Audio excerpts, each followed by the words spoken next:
On January 5th, 2000, a mere 5 days after the turn of the millennia, the first addition to the soon expansive Bridgerton series was published. Written by Julia Quinn, this franchise includes 8 books, 5 story collections, 2 novellas, 4 prequels, and 1 whole graphic novel. Oh, and a Netflix series that's kind of a big deal. Needless to say, fiction set in the Regency era, roughly 1811 to 1820, started looking mighty profitable to some higher-ups. Thus, we were gifted with Mr. Malcolm's List. Before anyone asks, no, I will not review the Bridgerton series. I haven't read a single book in the franchise, nor have I seen any of the show. Mr. Malcolm's List, much like the Bridgerton series, is an adaptation of a book, but only a single book. And in this case, a film adaptation instead of a series. The book was published February 25th, 2009, and written by Suzanne Elaine. This was Suzanne's first novel, while most of her work experience was as a screenwriter. This is kind of important, so keep this in mind. On July 1st, 2022, Mr. Malcolm's List hit the big screen in its very own film adaptation. Directed by Emma Hawley-Jones as her first directing gig and starring Freida Pinto from Slumdog Millionaire and Rise of the Planet of the Apes, Sope Dirisu from Gangs of London and Silent Night, and Zalwe Ashton from Fresh Meat and Maryland. You may also recognize Zalwe as Tom Hiddleston's fiance, and congratulations to them both on their newborn. Before the movie premiered, I went out and bought the book with the intention of reading it and doing a whole comparison video back in July. Obviously, I did not do that. But better late than never, right? I don't really want to give a whole rundown on the book and then have to do the same with the film. So I'm just going to focus on the movie and then throw in little tidbits and comparisons from the book throughout. Let's quickly go over the synopsis. When she fails to meet an item on his list of requirements for a bride, Julia Thistlethwaite is jilted by London's most eligible bachelor, Mr. Malcolm. Feeling humiliated and determined to exact revenge, she convinces her friend, Celine Dalton, to play the role of his ideal match. Soon, Mr. Malcolm wonders whether he's found the perfect woman or the perfect hoax. Esteemed guest, let me guide you through the not-so-expansive world of Mr. Malcolm's List. We start off the film with a young pair of girls at a boarding school of some sort. This is our 2 main female protagonists, Julia Thistlethwaite and Selina Dalton. Julia is meant for high society, while Selina is merely the daughter of a pastor. However, Julia promises to help Selina come up in society when they're older. Flash forward like 15 years, and Julia is being courted by high society's most promising bachelor, Mr. Malcolm. And what says first date like a private box at the opera? Several embarrassments later. I do wonder why they make so many foreign operas. We are in England, after all. Well, I believe that restraint in one's diet is bound to have a healthful effect.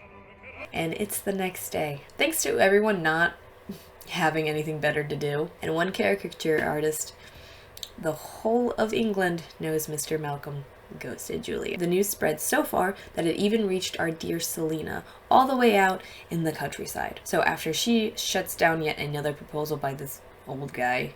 It is my fondest desire to have you as my wife. I am greatly honored by your offer, but I cannot accept. She writes to her dearest and oldest friend. Back in London, Julia enlists her cousin, Lord Cassidy, to get the scoop on Malcolm. He agrees to it only because no one in her family has ever been able to tell the spoiled brat no. Turns out our dear Malcolm has a legitimate, literal list of requirements that he wants in a potential bride. Julia just didn't meet his expectations. Of course, she's livid when she hears this and conveniently receives Selina's letter, giving her the grandest of ideas. Selina receives an invitation from Julia to spend the season in London with her. This gives Julia the opportunity to come into society and find herself a good hubby. There is, however, a catch to this invitation. I would love for Mr. Malcolm to receive the comeuppance he deserves. But I need your assistance. In exchange for the chance at high society men, Selena has to first seduce Mr. Malcolm with the intention of turning him down in turn. Why did I write it like that? Crushing him and his ego. Dear Selena doesn't exactly agree to this plan, but when threatened with being sent back to the boring old countryside, she agrees to give it a try, but doesn't promise anything. I don't know, it sounds rather devious. Keep that in mind. Cue a etiquette training montage. Thanks to Cassidy's espionage, they all know the requirements of this infamous list. All they have to do is create an aura of mystique around Selena to pique Malcolm's interest. Before the cousins have a chance to enact their plan, Selena and Malcolm run into each other by happenstance and really hit it off. Cassidy finds this out first and is immediately on Team Melina. Hashtag Melina. It's the stupidest shit I've ever said. Unaware of who she just met, Selena is ready to give up on the plan in order to pursue this mystery man, only to be shocked to find out that he is her target. Mr. Malcolm? That is correct. Now, it doesn't matter that the original plan didn't pan out because Malcolm here is smitten. And the next day pays a visit to the Thistlethwaites, really testing my underlying lisp there, to ask Selena out for a stroll. While on this little jaunt, Malcolm runs into an old acquaintance, Captain Henry Ossory. The name Ossory rings a bell for Selena because the old lady that she took care of in her last days happens to be his aunt, or maybe great aunt, I don't know. Miss Dalton. Captain Ossory? Miss Selena Dalton. Yes. And oh man, that old biddy. She liked to play matchmaker. In her letter to her sweet nephew, she asked that he meet Selena in hopes that, they hit it off. Malcolm jealously does not look good on you. Since Selena is in the area, her mother asked that she visit her late cousin's widow, and she's quite the character. As I live and breathe. Cousin Gertie, what a surprise!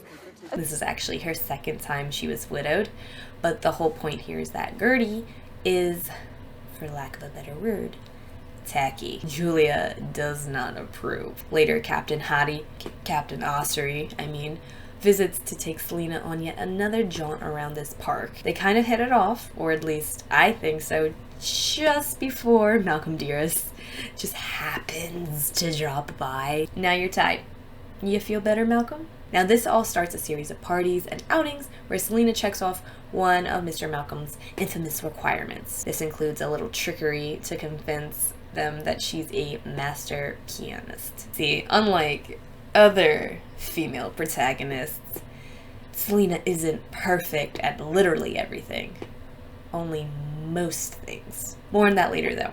Oh, and for some reason, Captain Ossory tags along every time, which pisses Julia off. I guess with him around, there's no chance for Selena to solely focus on seducing Malcolm. Either way, they kind of have this little rivalry. Sometime later, the gang runs into each other at a horse auction for some reason, and Mr. Malcolm gets to meet our dear cousin Gertie. In an attempt to save Selena's reputation, Julia bites the bullet and claims Gertie is her distant cousin. How are you acquainted with Mrs. Covington? She is my cousin. Malcolm later makes a little quip at how he's glad he doesn't have any family like her, and that it's a good thing Gertie is only Julia's family, which leaves a sour taste in Selena's mouth. Skipping ahead some, Malcolm here invites everyone to his family's estate somewhere scenic, doesn't really matter. And when I say everyone, I mean everyone plus their family. Julia brings her mother along and Selena brings her parents. It's her dear mother that lets it slip that Gertie is really Selena's cousin. And to his credit, Malcolm apologizes about what he said about her and acknowledges how it could have made Selena feel. Dalton, I do not care that Mrs. Covington is your cousin, and I'm sorry that I gave you that impression. It's progress, I guess. Within all these family reunions, we also are graced with the presence of this queen. Not the actual queen, but Mr. Malcolm's mother. She's like, quite honestly, the coolest mom in this film. She meddles so hard, but not in like an annoying way. It doesn't matter how or why, besides this being a Regency era film, but now we're graced with a costume ball for no particular reason. Just before though, Julia confronts Selina and announces that the ball would be the perfect setting to show Malcolm, or Jeremy, that's his first name, that he doesn't meet the requirements of her own list. Selina flakes on the plan with the perfectly reasonable excuse that she never explicitly agreed to it in the first place. So, Julia's a bit butthurt, skipping some not so interesting scenes of lavish costumes and a rather romantic dance scene. Julia lures Selina into a room where she's then locked in while Julia dons an exact copy of her costume. The fake Selina then requests to meet with her beloved Jeremy in a conveniently dark room where she practically throws her list at him and bolts. As he chases after her, dear Jeremy runs into not one, but two Selinas. The real one confronts Julia, Jeremy confronts Selina, and Julia spills the tea, upsetting literally everyone. It's his own fault. You spurned me. Publicly. All because I didn't meet a qualification on that cruel list of yours. The next like 20 minutes, or at least it feels like it, is just a bunch of Selina and Malcolm being upset with one another, but we are gifted with Julia maturing and actually admitting her faults, and that's enough for dear Captain here to sweep her off her feet. Honestly, these two, they have a better love story than the main couple. I do like an enemies to lovers trope. Oh, and Cassidy, yeah, he's still around. He tries to talk some sense into Jeremy, but it goes in one ear and out the other. At some point, Selina receives a note to meet everyone outside in the garden where she's the only one to arrive. Besides, you guessed it, Jeremy. Now wish I had taken a more enthusiastic part in Julia's despicable scheme to humble you. Although I realize now it would have never worked. She expected you to fall in love with me. I've since learned that you are incapable of love, sir. They bicker, and the romance is officially dead, I guess. Selina takes her leave without the rest of her party, resigned to go back home and live a basic bitch life. And this is where Madame Malcolm, I forget what they actually call her, confesses to her meddling. You have ruined things, haven't you? And after all my efforts...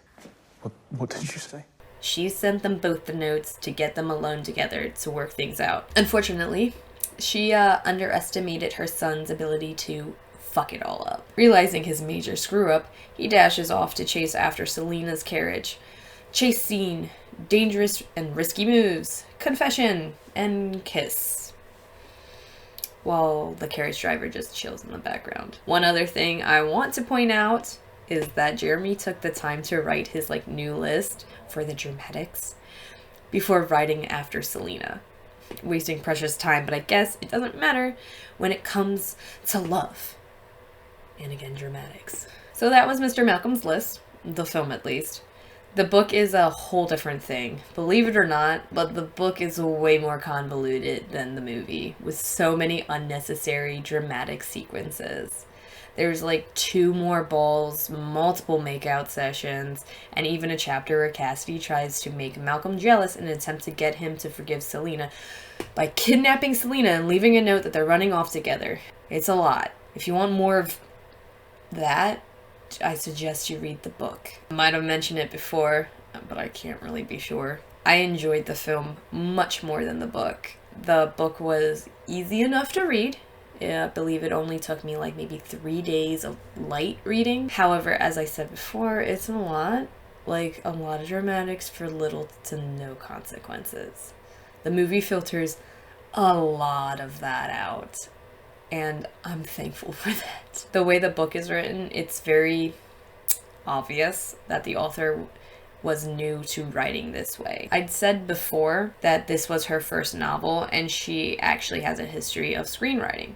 It's pretty evident when you're reading along. A lot of the chapters seem like episodes of a Regency drama or like a soap opera. It quite literally feels like a knockoff of Bridgerton. Speaking of knockoffs, let's talk about the casting choices made by the film. No hate to the cast. I want to preface this with I love each and every actor in this film, and I have nothing against any of them unless maybe I do a deep dive and find some like shitty shit that they've done before. So it's pretty common knowledge that Regency era London wouldn't really be ethnically diverse. And when Bridgerton casted a black man to play one of their main characters, it was pretty revolutionary. I am told though that they not only acknowledge that he's black but cite their queen, also black, as the reason he has a better life than he would have, thus acknowledging like racism and all of that. Anyway, Mr. Malcolm's List took a page out of the Bridgerton casting rules and casted a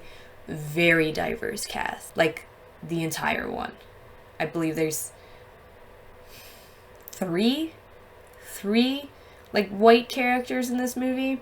Lord Cassidy, Captain Ossory, and Selena's mom. Selena is played by an Indian actress, which makes it all the more funny when her parents are an Irish Sri Lankan man and an Irish woman. Then there's Julia, who is played by a Ugandan British woman, and her mother is Japanese. Mr. Malcolm's actor is Nigerian British, while his mother's actress is Jamaican British. This doesn't even begin to name all of the minor characters we meet throughout the film, but my point is that not only did they not care about breaking the like racial stereotype, they didn't even seem to take race as a factor at all. As long as the actors did a great job, that's all that matters. I like that. The book kept everything pretty white and generic, so I won't go into describing characters from it. Just know that none of the character descriptions match up with the choices of actor, but it doesn't even matter. It reminds me a lot of like the theatrical version of Frankenstein I saw once from the National Theater. I saw the version where Benedict Cumberbatch plays the monster, but my point is that Victor is cast as a white man, but his father is black, and so is his cousin slash fiance. It doesn't break the illusion as long as the actors have good chemistry, which they really did. I want to make one more small comparison between the book and the film, and it's that the film made a very important change when it comes to Selena. They made her not perfect. Remember when I said Cassidy and Selena had to like fake her talent at the piano? Well, in the book, she is an excellent pianist for like no other reason than to prove that she really does meet all of Mr. Malcolm's requirements. I think that's stupid because the point that the movie tries to make is that the list was a wall that he used to keep women away from using him. It's a better moral than them just being meant to be. Anyway, I talked a hell of a lot about a book that I barely liked in a movie that was just okay. Before I sign off, I'd like to suggest you check out your local libraries and think about sending a monetary donation their way. They really need it. I've been donating a few bucks to the Lancaster Public Library system for just about like a year now, and I know it benefits a good cause. I'll leave a link to LPLS's website below if you'd like to check them out. That's it for now. If you have any comments, questions, or concerns, please leave them in the comment section below. But please, be nice to me, be kind, because I'm sensitive. Good day.